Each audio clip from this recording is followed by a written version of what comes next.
et une crise de la grandeur. Voilà la crise, ce n'est pas d'abord la crise financière, la crise économique, la crise politique. C'est d'abord une crise existentielle.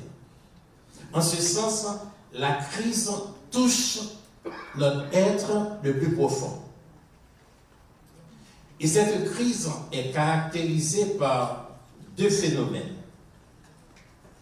décrits d'ailleurs par le pape Benoît XVI. Quels sont ces deux phénomènes qui traversent la crise? C'est d'abord le consumérisme et le relativisme moral. Voilà les deux manifestations de la crise du monde moderne. Le consumérisme et le relativisme moral. Le consumérisme, c'est cette société de consommation. C'est avoir plus. C'est ça le consumérisme. Et c'est surtout, c'est pas simplement avoir plus, mais c'est la peur de manquer. Et parce qu'on a peur de manquer, donc il faut accumuler. Avoir plus. On n'est jamais satisfait. On est toujours inquiet. Inquiet. Et c'est le phénomène du consumérisme qui est à la base de tant de stress, de tant d'inquiétude, mais surtout de tant de peur. Et l'autre phénomène qui est conséquence de cette crise, c'est le relativisme moral. En ce sens, il n'y a aucun absolu. Tout est relatif. On relativise tout. Il n'y a pas de normes. Il n'y a plus question de principes. Et c'est ce qui nous inquiète en quelque sorte quand il n'y a plus de normes. Il n'y a plus de principes. Et ça nous empêche en quelque sorte d'aller de l'avant. Et comme conséquence, c'est que nous sommes comme zombifiés. Mais c'est ça l'impact du consumérisme et du relativisme moral, c'est que nous sommes devenus des zombies. On se laisse faire. On se laisse mener. Dans ce sens que non, ce n'est pas nous qui avons réfléchi vrai. C'est des idées qui ont inculqué nous. Nous n'avons pas le temps pour nous constater un recul, par exemple, par rapport à l'information. Nous ne maîtrisons pas l'information. Ils viennent joindre nous et nous-mêmes nous relayer sans aucun jugement, sans aucun discernement. Ce n'est pas sans raison que j'ai commencé avec le texte de la sagesse. Et pour vivre avec les autres, comme je l'avais dit hier dans l'homélie, nous avons besoin de la sagesse et de l'intelligence. Sagesse pour faire la part des choses, l'intelligence pour lire entre les lignes. Qu'est-ce qui se passe? Qu'est-ce que je vis? Qu'est-ce qui traverse ma vie aujourd'hui? Vous avez dit qu'il faut apprendre à poser les bonnes questions. Vous voyez dans l'évangile de dimanche dernier, le jeune homme riche, maître, que dois-je faire de bon pour avoir en héritage la vie éternelle? En ce sens, le vrai leader, c'est celui qui pose les bonnes questions. Les questions existentielles, les questions de sens. Non pas qu'est-ce que je vais manger, mais comment je vis. Qu'est-ce qui traverse ma vie? Quelles sont mes préoccupations? Quelles sont mes inquiétudes?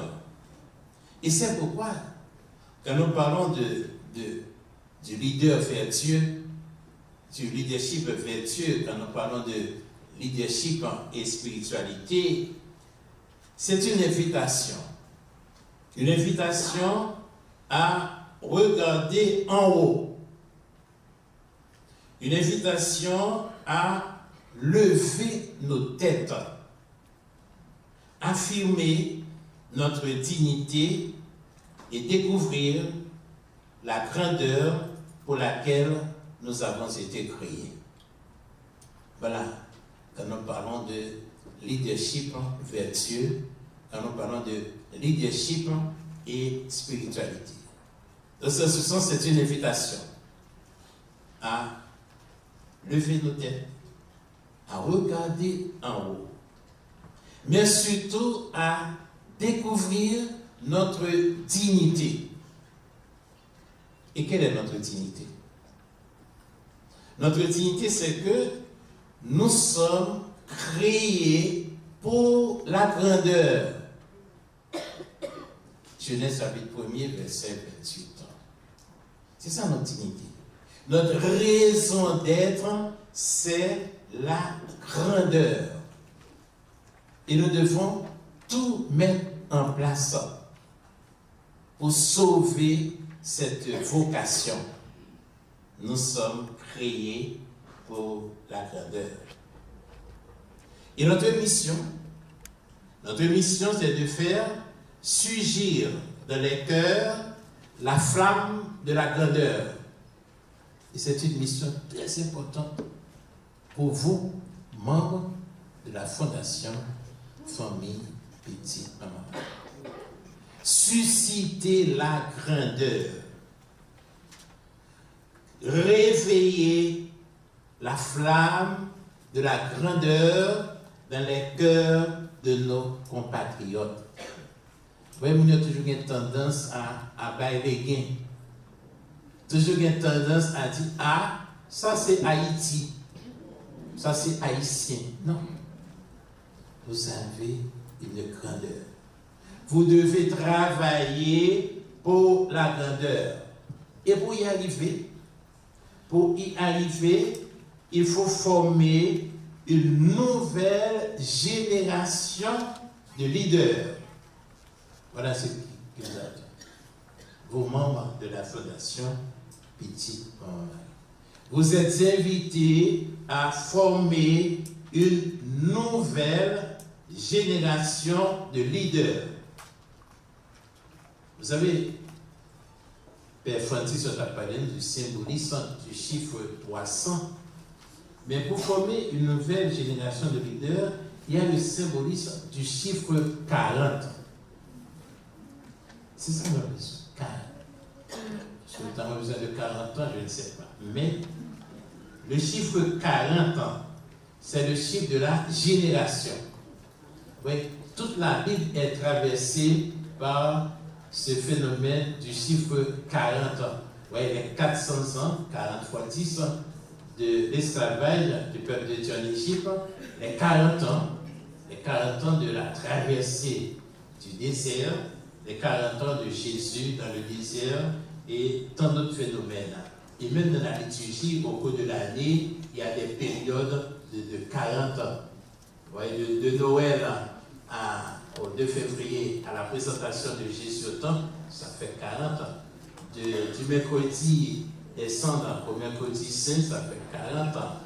Vous voyez, ensuite de Pâques à l'Ascension, ça fait 40 ans. Vous voyez, il y a la Bible, et même aussi quand nous prenons de la transfiguration à l'exaltation de la Sainte Croix, ça fait 40 ans. Vous voyez, le symbolisme du chiffre 40, c'est-à-dire, c'est un temps de transformation. Et c'est ce que nous avons besoin aujourd'hui. L'Église d'Haïti, la société haïtienne a besoin d'une nouvelle génération de leaders.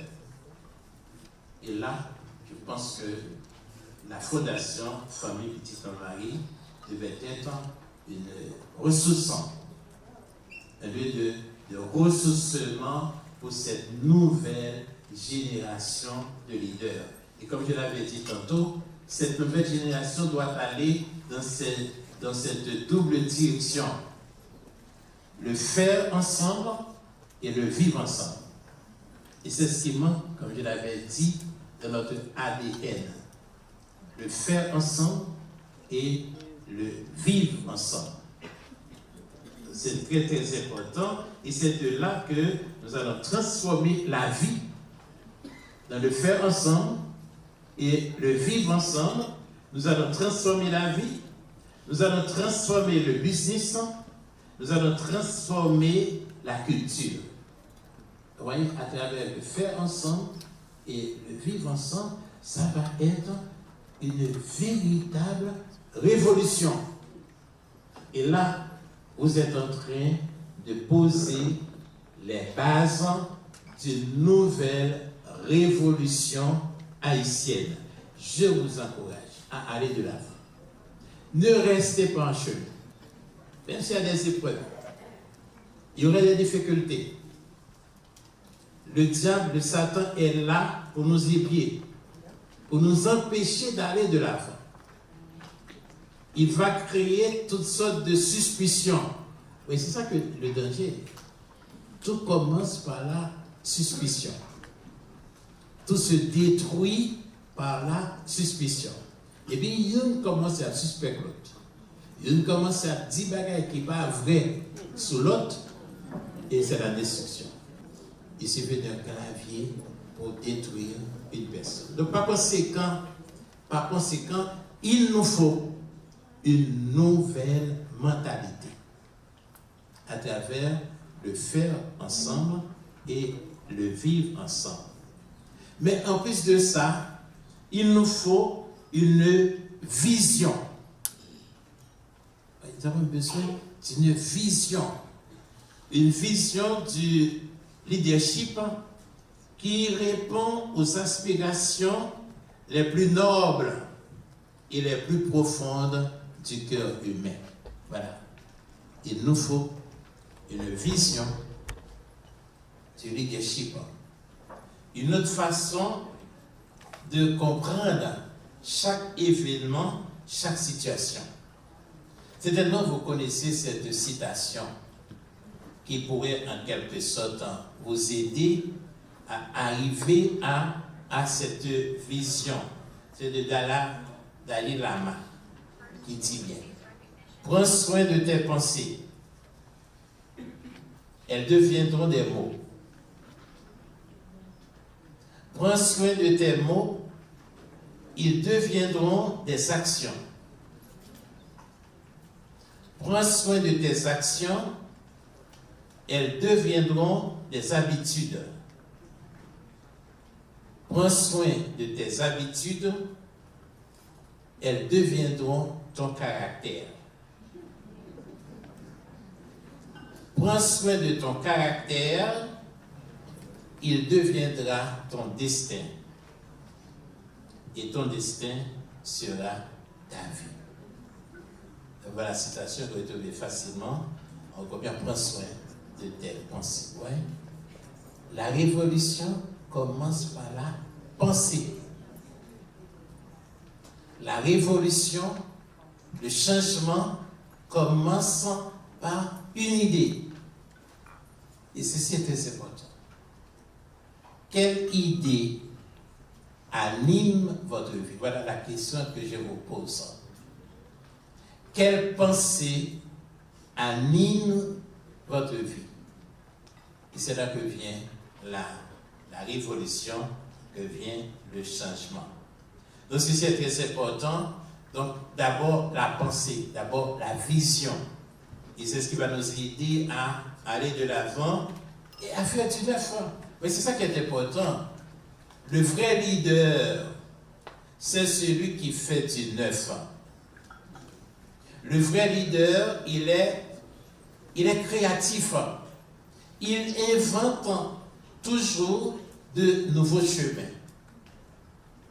Il indique de nouvelles directions. Vous voyez, le vrai leader, il ne marche pas sur les sentiers battus. Il fait du neuf. Il propose, c'est ce que nous avons besoin. La société haïtienne d'aujourd'hui a besoin de nouvelles propositions. Oui, c'est ce que disait un grand auteur en parlant de la folie, c'est que la folie, c'est faire la même chose tout en attendant de nouveaux résultats. C'est ça, nos fous, non? Nous avons fait le même bagage. Depuis 40 ans, depuis 86 ans, c'est le même bagage, même manifestation, même palampide, même levé campé. Les autres ici faire une avière, il va marcher. Qui résultat pour faire? C'est le même bagage. Même, il y a répété. C'est ça que nous avons besoin. Et je compte sur vous, membres de la famille Petit Papa Marie, pour nous faire de nouvelles propositions. Haïti, aujourd'hui, a besoin d'une nouvelle génération de leaders. Et vous êtes là. Faites-nous des propositions. Ceci est très important et même, je pourrais dire, c'est urgent. Et c'est là que nous avons besoin de faire la différence entre le manager et le leader. Quelle est la différence? La différence, c'est que le manager, il fait avancer les choses, tandis que le leader fait avancer les hommes et les femmes. Voilà toute la différence, voyez, au niveau de l'administration. On peut être un bon administrateur et ne pas être un bon leader. L'administrateur, il fait bouger les choses. C'est vrai, il est important. Les deux sont importants, mais le plus important, c'est le leader, celui qui fait avancer les choses, qui fait bouger les choses. Excusez, le vrai leader fait bouger les hommes. Et ceci est très, très important. Et c'est pourquoi nous avons un modèle de vrai leader. Vous allez être étonné sans qu'il n'ait pas fait des études supérieures. Donc c'est Jésus. Jésus, voilà, un modèle de vrai leader. Vous voyez ce que les jeunes disaient de lui? Donc voilà un homme qui parle avec autorité. C'est ça le leader. Le leader, il parle avec autorité, mais autorité dans le sens de croissance. Quand il parle, il fait grandir les autres. Et c'est ça le leader. Donc la vraie grandeur du leader, c'est la croissance des hommes et des femmes. Faire grandir. C'est ça le vrai leader, donc celui qui fait grandir. Le vrai leader, c'est celui qui met en confiance. Vous voyez, avec le groupe des 12, c'est une belle expérience. Jésus et les 12 disciples. Voilà une belle expérience de leadership. Les 12 viennent d'horizons divers, de tempéraments différents, et malgré tout, Jésus a pu composer avec eux. Comment? Une seule chose, la confiance. La confiance. Jésus d'abord avait créé un climat de confiance, premièrement, et deuxièmement, un climat de proximité. Et c'est à partir de là que Jésus a eu vraiment on pourrait dire, ce leadership sur les apôtres. Donc c'est pourquoi il est très important de bien saisir la mission du leader et de comprendre. Et c'est pourquoi il y a ce lien très étroit entre leadership et spiritualité. Parce qu'au niveau du leadership, ce qui compte, c'est la disposition de l'être. Voilà, la disposition de l'être. Vous voyez, c'est là la spiritualité. On sent qu'il y a, excusez le mot, on sent qu'il y a une mystique. Le vrai leader, il est animé d'un esprit saint. Parce que ce qu'il cherche, ce n'est pas ses propres avantages. C'est faire grandir l'autre. C'est faire grandir la communauté. Et ceci est très important. Et c'est pourquoi l'on dit que le leadership c'est une question de caractère. Le leadership, c'est une question de caractère parce que le leadership relève de la spiritualité. Le leadership relève de la spiritualité. Le leadership relève de la liberté. Le leadership relève de la croissance. Oui, c'est ça que non. Il faut bien se le dire. Le leadership est une question de caractère et non de tempérament. Parce que le tempérament, on va pas poser leader sur moi. Avec une guerre qui pose sur moi, on ne pas aller fort garder ma coup de chien. C'est une question de tempérament. Parce que le tempérament relève de la biologie, du conditionnement, de l'épuisement. Et il faut bien se le dire, on ne naît pas leader, on le devient. C'est un acquis. Certes, il y a des personnes qui sont innées. C'est tout naturel. Voyez, il faut bien le dire. Il y a un leadership naturel. Voyez, il y a la personne naturellement, elle a cette capacité pour faire grandir les autres. Mais attention, il y a aussi de l'acquis. C'est à partir de cette expérience. Des fois même à partir de certains échecs dans la vie, à partir même de certaines blessures, tout ça, il fait partie, tout cela nous aide à développer en nous le leadership. Parce que ce qui est important, c'est le service. C'est ça que nous avons visé. Nous sommes là au service. Ce n'est pas sans raison quand Jésus dit dans l'évangile, nous sommes des serviteurs quelconques, des serviteurs inutiles. Donc, en ce sens que le vrai leader ne cherche pas ses propres intérêts. C'est très important. Le vrai leader, il ne cherche pas ses propres intérêts.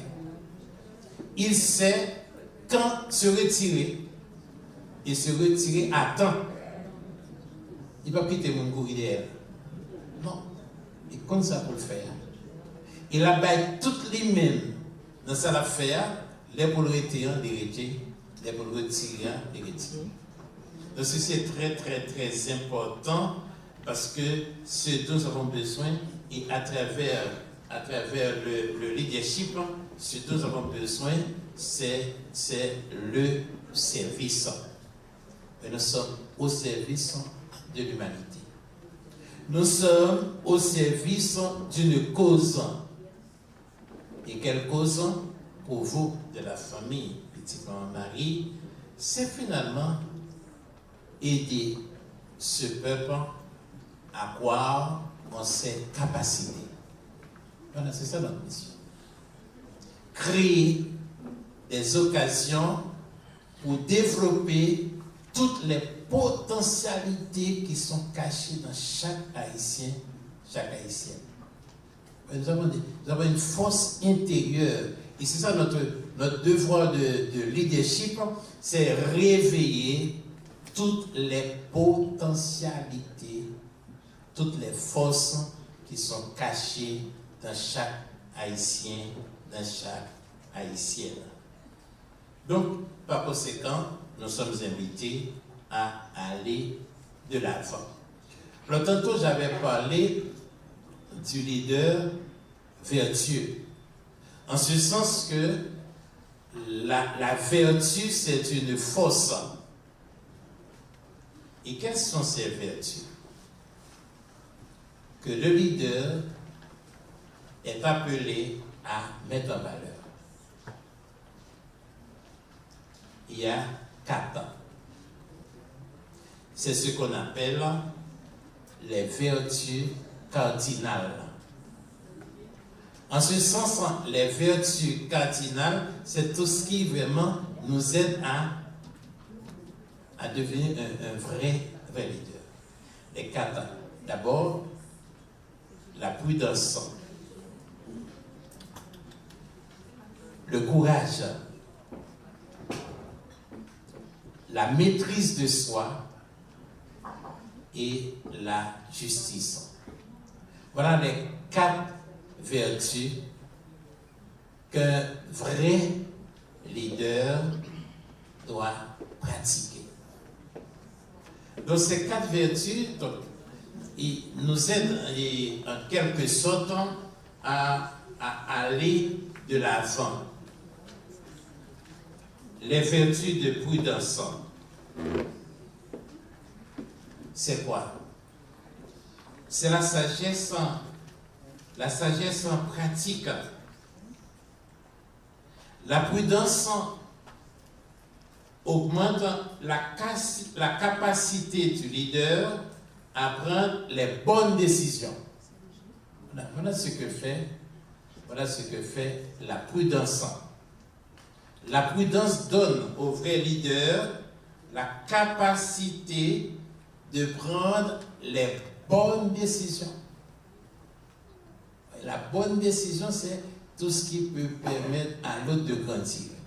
C'est ça la prudence. C'est pas parce qu'on est leader qu'on va dans toutes les directions, non. Il faut trouver la bonne direction. Le courage lui permet de maintenir le cap et de résister aux pressions de toutes sortes. C'est ça le courage. Ce n'est pas le des montants de panus, genre, ouais, il a changé. Non. Ouais, le courage, c'est ça qui nous manque des fois.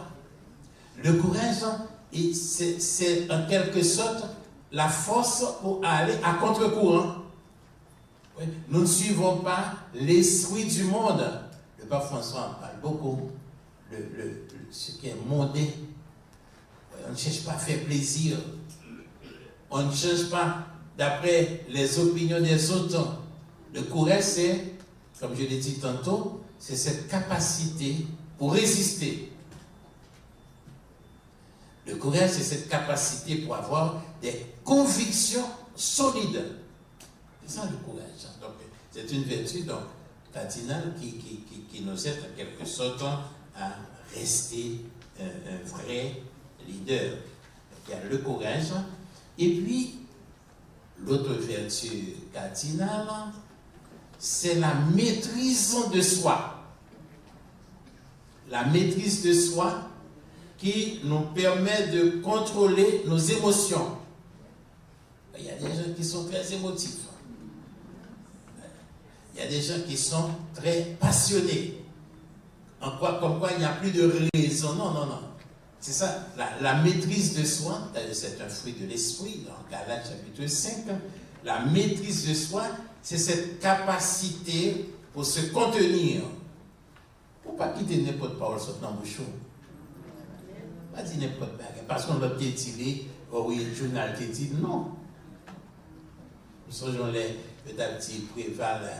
Et comment on pas réagir, regardez, tout journal a dit ça, on n'a pas dit rien. Il dit non, pas les journaux.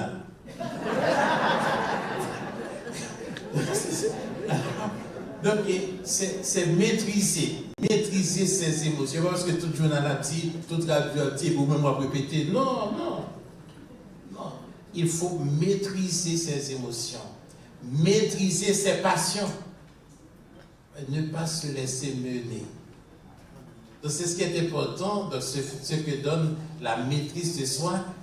Elle nous permet d'être rationnels.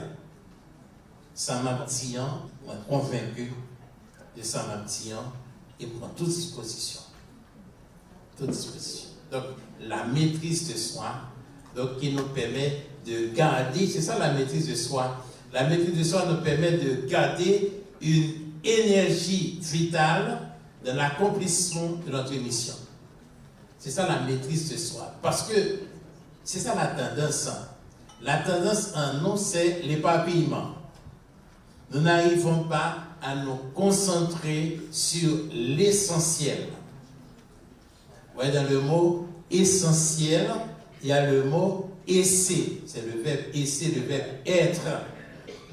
L'essentiel nous aide à rester sur l'être au lieu sur l'avoir. C'est ça. C'est ce que donne la maîtrise de soi, nous permet de nous concentrer toute notre énergie pour réaliser notre mission. Et ça qui est important pour nous, dans la famille Petite Marie. Ouais. Tentation grand pour nous disperser. Tentation grand pour inventer des histoires. Et le temps qu'on va chercher pour comprendre ce qui est passé, pour rater une occasion. Donc voilà pour nous, la maîtrise de soi nous aide à aller à l'essentiel. Ensuite, la quatrième vertu cardinale, c'est la justice. La justice qui nous permet de donner à chacun son dû. Voilà, c'est ça la justice. Donner à chacun son dû. En ce sens, on sait que on connaît la capacité de chacun de chacun. Et le service que nous parlons de là, c'est en fonction de son capoté. Nous ne pouvons pas le coffrer. C'est supposé que pas un service dans la famille petite. Il y a un seul monde ou bien deux mondes à poter toute chaîne. Non. Donner à chacun son Dieu. C'est ça qu'a fait, et bien nous tentons qu'on réalise. Et c'est ça qui est important. C'est ça que nous avons souligné pour nous. Ce n'est pas ce que nous faisons qui nous valorise, mais c'est ce que nous sommes. Ce n'est pas la quantité de travail qu'on fait. Tu étais tout, c'est comme si on même seul, parce que après, pas de l'autre encore. Non. Ça vient pour me faire, moi faire, et mettez tout moi-même dans ça m'a faire. C'est deux bails qui est important au niveau de la justice. Vous voyez, donc au niveau de la justice, et qui crée l'équilibre, c'est la passion et l'amour. La passion et l'amour. Mon passion, m'aimer, ça m'a fait. Côté tout, mais m'a souffert là-dedans, pas de problème, non. Même qu'on est que c'est au nom de l'amour que je souffre.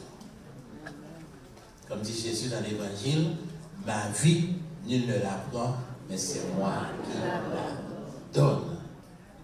Et c'est ça qu'il y a besoin de nous chaque qui est là. Donc c'est cette vertu cardinale que nous sommes invités à développer la justice. J'aime bien dans l'évangile, en Matthieu chapitre 1er, verset 19, quand Saint Matthieu souligne le nom en parlant de Joseph, il disait de Joseph était un homme juste, mais pas dans le sens de la pureté. Joseph était un homme juste, c'était cette capacité qu'il avait pour s'ajuster au plan de Dieu. C'est ça la justice. Capacité pour s'ajuster, vous voyez le mot juste, capacité pour s'ajuster au plan de Dieu. Chaque situation, il essaie de voir, c'est la question fondamentale de vrai leader vertueux. La question fondamentale pour lui, c'est de toujours se répéter, qu'est-ce que Dieu veut me dire dans ce que je vis?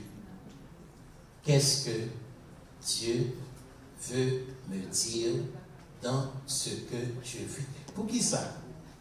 Parce que tentation est grande.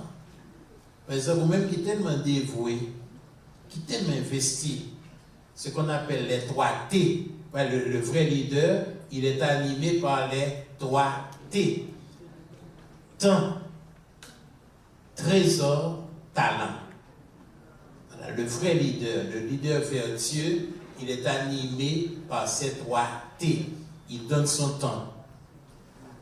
Il donne son trésor. Mais il met au service de la communauté son talent.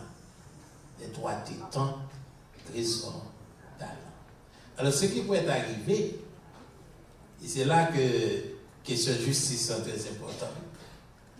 Ça qui arrive que c'est vous-même dans la famille Petite Marie qui investit en pile. Et voilà, c'est vous-même qui est petit, qui voit plus de problèmes, non? Qui voit plus de tracas, pour un petit cadet. Et tout effort à faire pour aider en communauté. Et voilà, même notre propre famille, bah, faut dire je la paix, et vous dites, je travaille pour la paix pour l'autre. C'est de ça qu'on vient, excusez le mot, qu'on vient dégoûter, décourager. Et c'est ça la justice, c'est essayer de lire entre les lignes. Oui, c'est vrai, je suis au service des autres, je me donne totalement pour le bien des autres, et pourtant, à l'intérieur, je n'arrive pas à trouver ma paix. C'est ça la justice, s'ajuster au plan de Dieu. Qu'est-ce que Dieu veut me dire à travers tout cela? Donc ceci est très, très important pour nous. Donc la pratique de ces 4 vertus et cardinales, comme je l'ai dit tantôt, la prudence, le courage, la maîtrise de soi, la justice. Donc tout ceci, donc ce sont les moyens que le Seigneur nous donne. Oui, ce sont les moyens que le Seigneur nous donne, les moyens qu'il met à notre disposition. Et alors la question, qu'est-ce qui pourrait faire obstacle au leadership? Qu'est-ce qui pourrait faire obstacle au leadership? Ce qui pourrait faire obstacle au leadership, c'est l'absence d'énergie morale. C'est l'absence d'énergie morale. En ce sens, on ne sent plus l'effort à réaliser un rêve. Ce qui est important chez le leader, c'est qu'il a une vision, c'est qu'il a un rêve. On avait demandé à un jeune, on lui avait demandé, et quel est ton rêve? Donc on s'est dit comme réponse, mon rêve, c'est d'avoir un rêve. Voilà. Mon rêve, c'est d'avoir un rêve. Les parents aiment bien. Les parents aiment bien. C'est ça, le leader, le vrai leader, il a un rêve. Vous connaissez le beau discours de Martin Luther King. J'ai fait un rêve. Une vision. C'est ça qui est important. C'est le rêve, c'est la vision. Plus le rêve est grand, plus nous allons faire des efforts pour l'atteindre. Plus la vision est grande, plus la vision est forte, nous allons prendre les moyens pour y arriver. Donc ceci est très important, c'est pourquoi nous sommes invités à corriger cet aspect-là, que le leadership, ce n'est pas une question de rang ou de position. Le leadership, c'est une manière d'être. C'est ça, le leadership, c'est une manière d'être. D'où la question de spiritualité. On ne peut pas être leader sans être animé d'une spiritualité. Et comme je l'avais dit tantôt, il nous faut une mystique. C'est ça, la mystique, c'est pouvoir aller au-delà. C'est ce que fait et la spiritualité. Nous ne sommes pas dans, pour être terre à terre, dans les marécages. C'est ça, la spiritualité, c'est cette force intérieure. C'est ce courage intérieur pour que, malgré les échecs, malgré les désillusions, nous croyons en quelque chose. Et c'est ce qui nous manque. Nous, comme peuple, il manque tout cela dans notre ADN, c'est l'esprit de suivi. Nous commençons, on fait un bel programme, puis nous ne pas finir, nous prenons l'autre. Et des fois, c'est même dans nous reprendre encore. Et nous c'est un neuf que nous avons fait. Donc ceci doit nous, c'est ça, la spiritualité, et nous donne cette force intérieure pour aller de l'avant. Donc voilà, on va appeler Kembenotop, mais je pense que c'est là, c'est ça pour notre travail, et c'est qui ça que nous gagnons dans nous-mêmes comme ressources intérieures.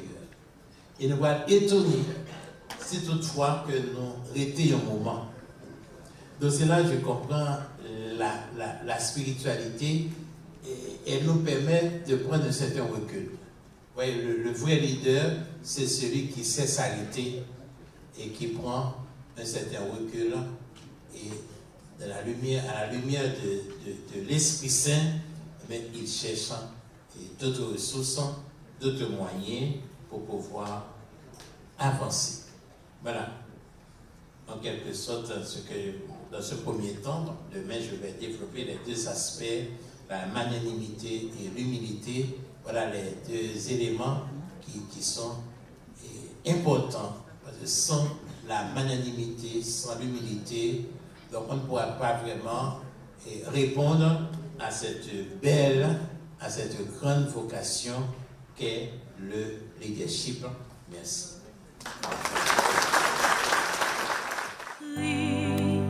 Je viens